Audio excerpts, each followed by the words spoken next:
Hi YouTube, Timothy Unkert here. In this video, I want to talk about the repr method that's built into classes and how we can use that to get a printable representation of an instance of a class. So I'm going to create a class and I'm going to call it student, and I'm going to create the dunder init method. If I spell it right. I'll pass in self and then first underscore name, last underscore name, GPA, and then let's do credits earned. Okay. And then I'll say self dot first underscore name equals first underscore name. Self dot last underscore name equals last underscore name. Self dot GPA equals GPA. And self dot credits underscore earned equals credits underscore earned. Okay, and let's go down here and I'll say student underscore one equals an instance of the student class. Let's put Timothy Unkert.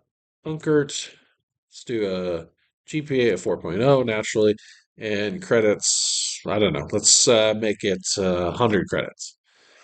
Okay, so now if I print student underscore one, I do this, you'll see I get this dunder main.student object at this memory address. It's not really super descriptive of what the instance of the student class is. So what we can do is we can create a method called dunder repr, or double underscore repr.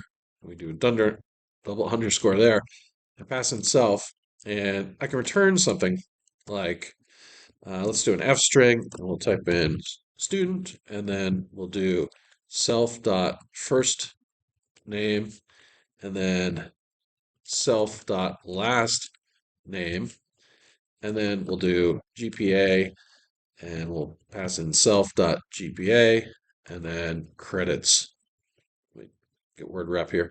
Credits earned, and we'll pass in self dot credits earned. Okay. So now when I run this, you'll see that we get student, Timothy Unkert, GPA 4.0, credits earned 100.